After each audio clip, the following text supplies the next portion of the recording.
नमस्कार, सर्वांचं स्वागत आहे आपल्या MPSC टाइम्स या यूट्यूब चॅनलमध्ये.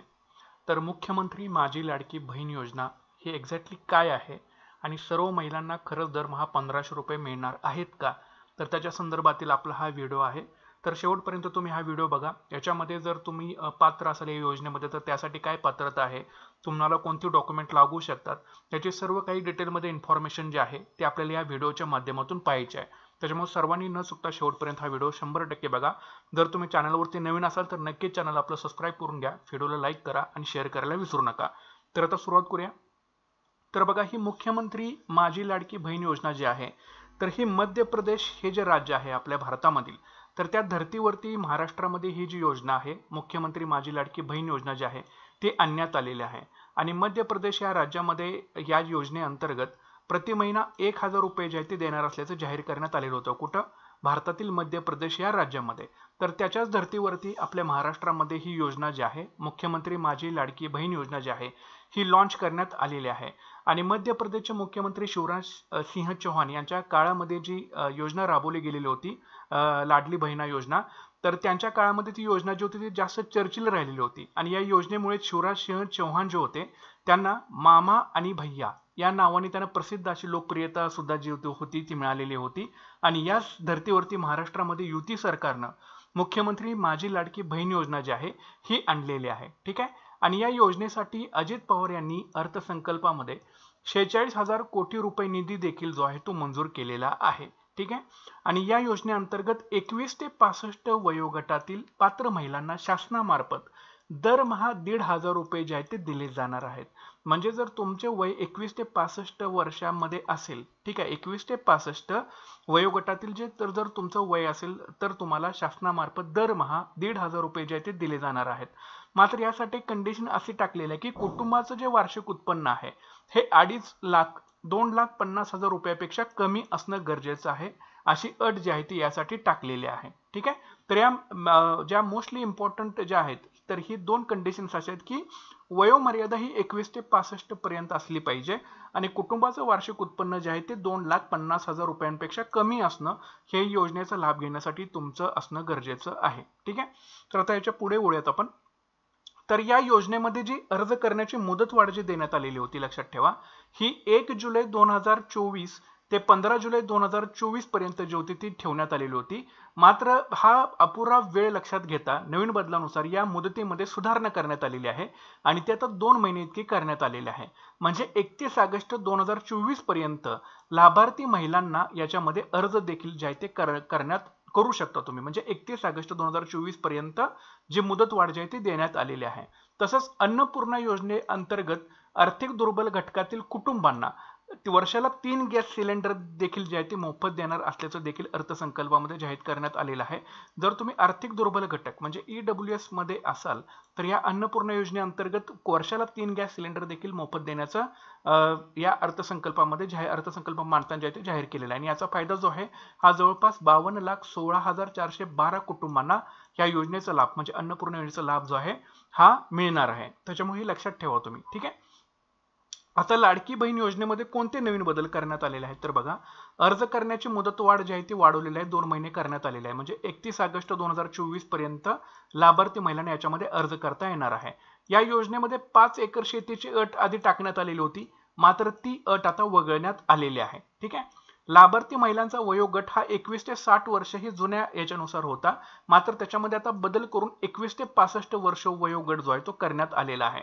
जर परराज्यामध्ये जन्म झालेल्या महिलांनी महाराष्ट्रातील अधिवास असणाऱ्या पुरुषांबरोबर विवाह केला असेल तर अशा बाबतीमध्ये त्यांच्या पतीचा जन्म दाखला, शाळा सोडल्याचं प्रमाणपत्र आणि अधिवास प्रमाणपत्र ग्राह्य सुद्धा धरण्यात येणार आहे. मात्र जर तुम्ही परराज्यामध्ये जर तुमचा जन्म झालेला असेल म्हणजे महाराष्ट्र राज्य सोडून आणि जर तुमचं लग्न महाराष्ट्रातील असणाऱ्या व्यक्तींबरोबर झालेलं असेल तर अशा बाबतीमध्ये तुम्हाला ह्या योजनेचा लाभ घेण्यासाठी पतीचा जन्माचा दाखला, शाळा सोडल्याचं प्रमाणपत्र आणि अधिवास प्रमाणपत्र देखील ग्राह्य जे आहे ते धरलं जाणार आहे. नंतर 2.5 लाख रुपये उत्पन्न दाखला नसेल तर ज्या कुटुंबांकडे पिवळं किंवा केशरी रेशन कार्ड उपलब्ध असेल त्यांना उत्पन्नाचा दाखला प्रमाणपत्रातून जे आहे ते सूट देण्यात येणार आहे. म्हणजे इथं उत्पन्नाचा दाखला या प्रमाणपत्रातून सूट दिली जाईल. मात्र तुमच्याकडे पिवळं किंवा केशरी रेशन कार्ड जे आहे हे असणं गरजेचं आहे. म्हणजे त्यावेळी 2.5 लाख रुपये उत्पन्नाचा दाखला जर तुमच्याकडे नसेल, मात्र त्यावेळेला तुमच्याकडे पिवळं किंवा केशरी रेशन कार्ड असणं फार गरजेचं आहे. बरं, आता ह्या योजनेच्या लाभासाठी कुठली पात्रता पाहिजे? पहिली म्हणजे लाभार्थी महिला महाराष्ट्र राज्याची रहिवासी असणं आवश्यक आहे. आणि जर नसेल तरी तर सांगितलेलंच आहे की जर तुमचं लग्न जर झालेलं असेल तर तुम्ही परराज्यामध्ये असाल, जर तुमचं लग्न महाराष्ट्रातील व्यक्तींसोबत झालेलं असेल तर अशा बाबतीमध्ये पत्नीचा जन्म दाखला, शाळा सोडल्याचं प्रमाणपत्र किंवा अधिवास प्रमाणपत्र जे आहे ते तुम्ही ग्राह्य धरलं जाणार आहे. नंतर राज्यातील विवाहित, घटस्फोटित, परित्यक्त्या आणि निराधार महिला ह्या योजनेसाठी पात्र असतील. आधी लाभार्थी महिलांचा वयोगट 21 ते 60 वर्ष होता, मात्र तो नवीन हे बदलानुसार तो 21 ते 65 वर्षे असं वयोगट करण्यात आलेलं आहे. सदर योजनेअंतर्गत लाभ घेण्यासाठी अर्ज करणाऱ्या लाभार्थ्यांचं काय असणं, बँक खातं असणं गरजेचं आहे. कारण याच्यावरतीच तुमची अमाऊंट जी आहे 1500 रुपये मासिक ही तुमच्या बँक अकाउंटवरती ते लिंक होईल आणि त्याच्यावरती तुम्हाला अमाऊंट जे आहे ते दर महिना मिळत राहील. आणि लाभार्थी कुटुंबाचं वार्षिक उत्पन्न जे आहे हे 2.5 लाखांपेक्षा जास्त नसलं पाहिजे. तर अशी पात्रता एकंदरीत असणं गरजेचं आहे. जर ज्यांच्याकडे पात्रता असेल तर 100% तुम्ही याला जे आहे ते अप्लाय करू शकता या योजनेसाठी. त्याच्यानंतर अपात्रतेच्या निकष काय आहे, तर आधी 5 एकर शेतीची अट जी होती ती नवीन बदलामधून जी आहे ती वगळलेली आहे. ठीक आहे, तर ही सुद्धा अट जी आहे ती वगळलेली आहे. तर लक्षात ठेवा. आता अपात्रता कशामध्ये आहे, तर एकंदरीत म्हणजे वार्षिक जर उत्पन्न 2.5 लाखांपेक्षा जास्त असेल तर ज्याच्या कुटुंबातील सदस्य हे आयकरदाता असतील, तर म्हणजे जे ITR फाईल करत असेल त्यांना ही योजना जी आहे ती लागू होणार नाही. नंतर जे निवृत्ती वेतन घेत असतील, ठीक आहे, सेवानिवृत्तीनंतर जर तुम्ही ज्याच्या कुटुंबातील सदस्य नियमित किंवा कायम कर्मचारी, कंत्राटी कर्मचारी म्हणून सरकारी विभाग, उपक्रम मंडळात, भारत सरकार किंवा राज्य सरकारच्या स्थानिक संस्थेमध्ये कार्यरत असतील आणि किंवा सेवानिवृत्तीनंतर निवृत्ती वेतन म्हणजे पेन्शन घेत असतील, परंतु बाह्य यंत्रणाद्वारे कार्यरत असलेले तथा स्वयंसेवी कामगार कर्मचारी अपात्र ठरणार नाहीत. मात्र जे सरकारी कर्मचारी आहेत आणि ते सेवानिवृत्तीनंतर निवृत्ती वेतन घेत आहेत तर ते या योजनेसाठी पात्र ठरणार नाहीत. नंतर सदर लाभार्थी महिलेने शासनाच्या इतर विभागामार्फत राबवण्यात येणाऱ्या आर्थिक योजनेद्वारे 1500 पेक्षा जास्त लाभ घेतलेला असेल तर त्या सुद्धा महिला या योजनेसाठी पात्र असणार नाहीत. ज्यांच्या कुटुंबातील सदस्य विद्यमान माजी खासदार किंवा आमदार आहेत ते यासाठी पात्र असणार नाहीत. ज्यांच्या कुटुंबातील सदस्य भारत सरकार किंवा राज्य सरकारच्या बोर्ड, कॉर्पोरेशन, बोर्ड उपक्रमाचे अध्यक्ष, उपाध्यक्ष, संचालक, सदस्य असतील त्यांना या योजनेचा लाभ घेता येणार नाही.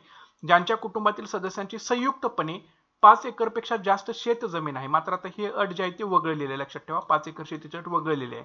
ज्यांच्याकडे 4 चाकी वाहने, ट्रॅक्टर वगळून त्यांच्या कुटुंबातील सदस्यांच्या नावावर नोंदणीकृत आहेत त्यांना या योजनेचा लाभ घेता येणार नाही. आणि सदर योजनेच्या पात्रता आणि अपात्रता निकषांमध्ये सुधारणा करण्याची आवश्यकता असल्यास नियोजन किंवा वित्त विभागाचे अभिप्राय घेऊन शासन मान्यतेने कारवाई देखील करण्यात येणार आहे. मात्र ढोबळमानाने त्यांनी अपात्रता जी आहे ते सांगितलेले आहे. मात्र याच्यामध्ये शासन जे आहे हे नियोजन आणि वित्त विभागाचे अभिप्राय घेऊन याच्यामध्ये बदल देखील करू शकतं. मात्र तुमच्याकडे जर ह्या कंडिशनमध्ये जर तुम्ही नसाल तर तुम्ही या योजनेसाठी जे आहे ते निश्चितपणे पात्र जे आहे ते तुम्ही असू शकता. आता कोणती कागदपत्रे या योजनेसाठी गरजेचे आहेत, तर या योजनेच्या लाभासाठी ऑनलाईन अर्ज तुम्हाला करावा लागेल. लाभार्थ्याचं आधार कार्ड असणं गरजेचं आहे. ही योजना जाहीर केली तेव्हा महाराष्ट्र राज्याचं अधिवास प्रमाणपत्र आवश्यक असणार आहे. नवीन आता लाभार्थी महिलेकडे अधिवास प्रमाणपत्र उपलब्ध नसेल तर त्याऐवजी 15 वर्षापूर्वीचं एक रेशन कार्ड, ठीक आहे, बघा, रेशन कार्ड, मतदार ओळखपत्र, शाळा सोडल्याचं प्रमाणपत्र, जन्म दाखला या 4 पैकी कोणतंही ओळखपत्र किंवा प्रमाणपत्र असेल तरी देखील तुम्हाला चालणार आहे.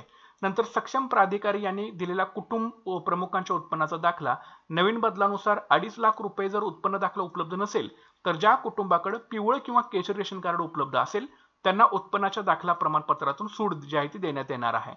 नंतर बँक खाते पासबुकच्या पहिल्या पानाची छायांकित प्रत म्हणजे झेरॉक्सची प्रत तुम्हाला लागणार आहे.